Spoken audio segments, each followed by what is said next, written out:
চারজন খোলাফায়ে রাশেদিনের এক মাকাম ও মর্যাদা রয়েছে। প্রত্যেক মাকাম ও মর্যাদাকে বা প্রত্যেকের মাকাম ও মর্যাদাকে হযরত মসিহ মাউদ আলাইহিস সালাম খুবই বিস্তারিতভাবে বর্ণনা করেছেন বিভিন্ন স্থানে। প্রত্যেকের সেই মর্যাদাকে চেনার জন্য আমি কিছু উদ্ধৃতি উপস্থাপন করছি, যেন নতুন আগমনকারী এবং যুবকরাও বুঝতে পারে যে আমাদের বিশ্বাস কি, আমরা কি বিশ্বাস করি বা আমাদের মত কি। হযরত মসিহ মাউদ আলাইহিস সালাম বলেন, সেই যুগেও মুসাইলামা অর্থাৎ হযরত আবু বকরের যুগে, প্রাথমিক যুগে মুসাইলামা মানুষকে একত্রিত করেছিল ভ্রান্ত ব্যাখ্যা করে বা ভুল বিষয়কে জায়েজ আখ্যা দিয়ে শুধুমাত্র মানুষকে নিজের দলে ভেড়ানোর জন্য সে বলেছিল। তিনি বলেন যে এমন সময়ে হযরত আবু বকর খলিফা হন, আর মানুষ বুঝতে পারে যে কতটা কঠিন হয়ে থাকবে যদি তিনি শক্ত হৃদয়ের অধিকারী না হতেন, অর্থাৎ হযরত আবু বকর, এবং হযরত মহানবী সাল্লাল্লাহু আলাইহি ওয়াসাল্লামের ইমানের বৈশিষ্ট্য তার মাঝে না থাকতো, তাহলে খুবই কঠোর পথ হতো এবং তিনি ঘাবড়ে যেতেন। কিন্তু তিনি একজন তিনি নবীর অনুচর ছিলেন, তার চরিত্রের প্রভাব তার উপর পড়েছিল এবং তার হৃদয় বিশ্বাসের নূরে পরিপূর্ণ ছিল। তাই সেই সাহস এবং দৃঢ়তা তিনি প্রদর্শন করেছেন যে মহানবী সাল্লাল্লাহু আলাইহি ওয়াসাল্লামের তিরোধানের পর যার দৃষ্টান্ত খুঁজে পাওয়া ভার। তার জীবন ইসলামের জীবন ছিল। এটি এমন একটি বিষয় যা কোনো দীর্ঘ সমালোচনার বা বিতর্কের অপেক্ষা রাখে না। সেই যুগে ইসলামের যে সেবা আবু বকর রাদিয়াল্লাহু আনহু করেছেন, সেটি আপনারা অনুমান করতে পারেন। আমি সত্য বলছি যে আবু বকর সিদ্দিক রাদিয়াল্লাহু আনহু ইসলামের জন্য দ্বিতীয় আদম। আমি বিশ্বাস করি যে যদি মহানবী সাল্লাল্লাহু আলাইহি ওয়াসাল্লামের পর আবু বকরের সত্তা না থাকতো, তাহলে ইসলামও ধরাপৃষ্ঠে থাকতো না। অর্থাৎ শত্রুদের হাত থেকে ইসলামকে রক্ষা করার জন্য, শরীয়তকে সুরক্ষিত করার জন্য তখন আল্লাহ তাআলা হযরত আবু বকর সিদ্দিককে দাঁড় করিয়েছিলেন, আর তিনি ইসলামকে মহানবী সাল্লাল্লাহু আলাইহি ওয়াসাল্লামের বিশেষ তরবিয়ত এবং তার সাথে বিশেষ সম্পর্কের কারণে নতুন জীবন দান করেছেন এবং শত্রুদের যে আক্রমণ সেটিকে ব্যর্থ করেছেন। তিনি বলেন যে আবু বকর সিদ্দিকের অনেক বড় অনুগ্রহ যে তিনি ইসলামকে দ্বিতীয়বার প্রতিষ্ঠা করেছেন। নিজের ঈমানি শক্তির বলে সকল বিরোধীকে শাস্তি দিয়েছেন এবং শান্তি প্রতিষ্ঠা করেছেন সেভাবেই যেভাবে খোদা তাআলা বলেছেন এবং প্রতিশ্রুতি দিয়েছেন যে আমি সত্য খলিফার মাধ্যমে শান্তি প্রতিষ্ঠা করব। এই যে ভবিষ্যৎবাণী হযরত আবু বকর সিদ্দিকের খিলাফতের মাধ্যমে তা পূর্ণ হয়েছে, আর আকাশ এবং পৃথিবী এই বাহ্যিকভাবে এর সাক্ষ্য দিয়েছে। অতএব এর মাধ্যমে বোঝা যায় যে সেই ব্যক্তির মাঝে এই মর্যাদা এবং বৈশিষ্ট্য থাকা উচিত। এরপর হযরত আবু বকরের গুণাবলীর কথা উল্লেখ করতে গিয়ে হযরত মসিহ মাউদ আলাইহিস সালাম এক স্থানে বলেন, হযরত উমরের বৈশিষ্ট্য সম্পর্কে তিনি বলেন যে উমরের মর্যাদা তোমরা জানো, যে এমনকি কোনো কোনো আয়াত কোরআন শরীফে তার সম্পর্কে, তার বৈশিষ্ট্য সম্পর্কে অবতীর্ণ হয়েছে, আর তার সম্পর্কে বলা হয় যে শয়তান উমরের ছায়া থেকেও পলায়ন করে। আরেকটি বর্ণনা রয়েছে যে আমার পরে কেউ নবী হলে উমর হতো। তৃতীয় হাদিস হলো পূর্বের উম্মতে মুহাদ্দিস হয়েছে, যদি এই উম্মতে কেউ মুহাদ্দিস হয়ে থাকে তাহলে তিনি হলেন উমর রাদিয়াল্লাহু তাআলা আনহু। অপর এক স্থানে হযরত উমর এবং হযরত উসমানের উল্লেখ করতে গিয়ে তিনি আলাইহিস সালাম বলেন যে আমার প্রভু আমার কাছে এটি প্রকাশ করেছেন যে সিদ্দিক এবং ফারুক ও উসমান রাদিয়াল্লাহু আনহুম নেক, পুণ্যবান ও মোমেন ছিলেন, আর তাদের অন্তর্ভুক্ত ছিলেন যাদেরকে আল্লাহ তাআলা মনোনীত করেছেন এবং যারা রহমান খোদার বিশেষ দানে ভূষিত হয়েছেন। আর অধিকাংশ পুণ্যবান ব্যক্তি তাদের সত্যতার সাক্ষ্য দিয়েছেন। তারা খোদা তাআলার সন্তুষ্টির জন্য দেশ পরিত্যাগ করেছেন, সকল যুদ্ধে অংশগ্রহণ করেছেন, আর আম, গরম দুপুর এবং ঠান্ডা বা শীতল রাতের পরোয়া করেননি, বরং ধর্মের পথে তারা একান্ত বীরের ন্যায় অগ্রসর হয়েছেন আর কখনো আমিত্ব বা দুনিয়ার প্রতি ঝুঁকেননি। আর আল্লাহ তাআলা তাদের সবাইকে সাধুবাদ জানিয়েছেন।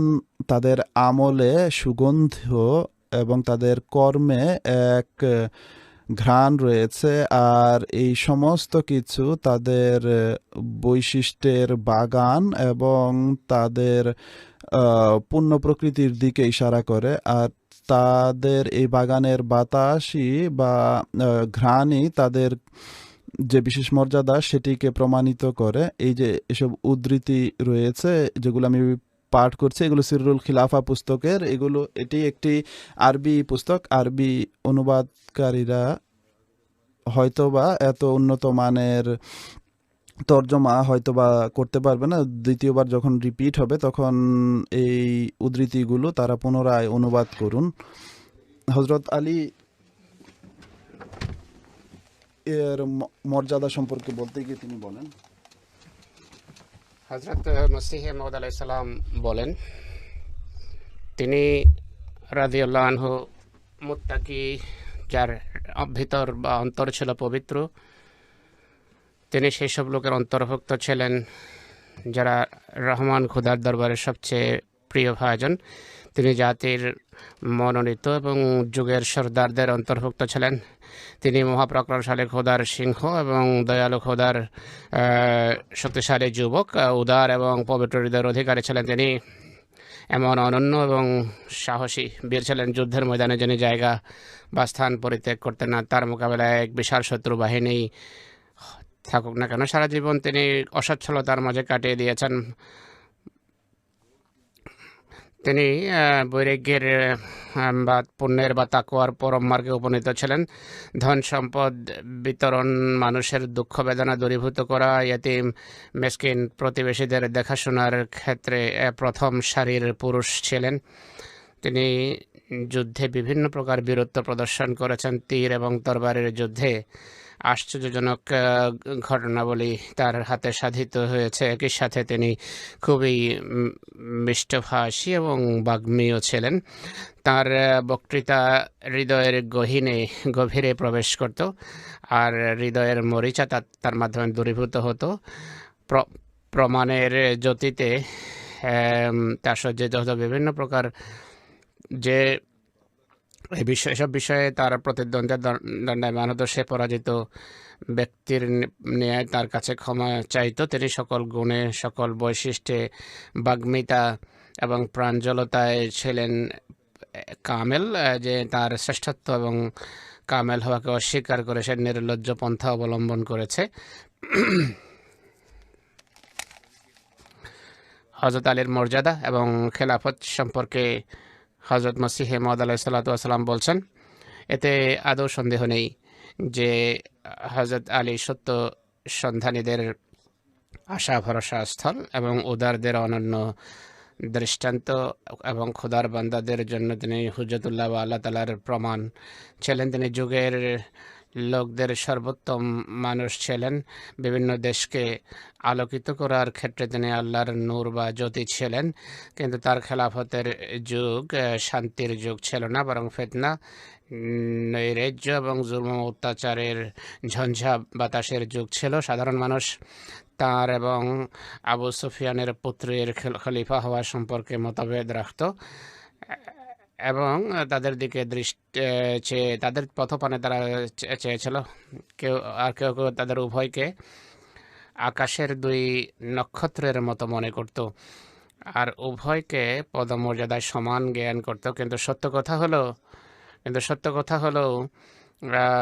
সত্য হযরত আলীর সাথেই ছিল। যে ব্যক্তি তার হযরত আলীর যুগে তার বিরুদ্ধে যুদ্ধ করেছে, সে বিদ্রোহ করেছে, সে দুষ্কৃতির আশ্রয় নিয়েছে। এরপর ইসলাম এবং কোরআনের হেফাজত এবং এই আমানতের যে দায়িত্ব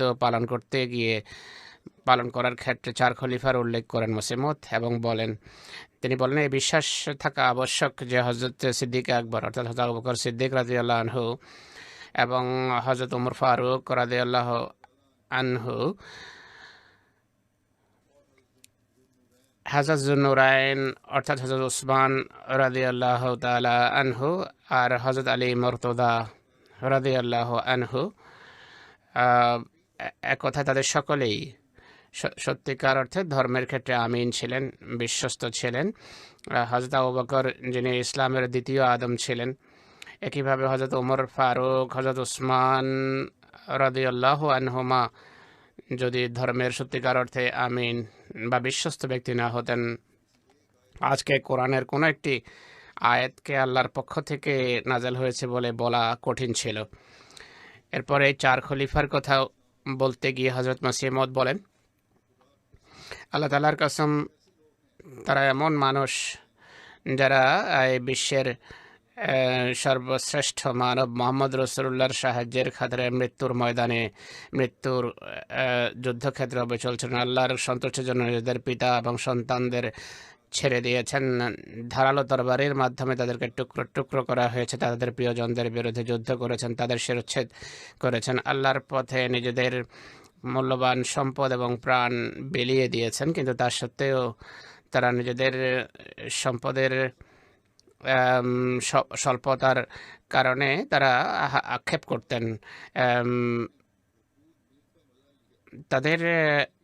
তারা ভালোভাবে ঘুমানো নেই, তারা কখনো পর্যাপ্ত ঘুমাতে পারেননি, কিন্তু খুবই সামান্য ঘুমিয়েছেন, যা জীবনের জন্য আবশ্যক ছিল। তারা সম্পদের লোভী ছিলেন না। তাই কিভাবে বলতে পারো যে তারা অত্যাচার করতেন বা সম্পদ আত্মসাৎ করতেন বা ইনসাফ করতেন না বা জুলুম ও অত্যাচার করতেন? আর এটি প্রমাণ হয়ে গেছে যে তারা প্রবৃত্তির কামনা বাসনা থেকে মুক্ত ছিলেন। তারা সবসময় আল্লাহ তাআলার আস্তানায়, আল্লাহ তাআলার দরবারে সেজদা অবনত থাকতেন, খোদার সত্তায় তারা বিলীন ছিলেন। তো এই ছিল এই 4 খলিফার পবিত্র মর্যাদা সম্পর্কে হযরত মসিহ মাউদের পবিত্র অন্তর্দৃষ্টি, যা তিনি আমাদের মাঝে সঞ্চার করেছেন।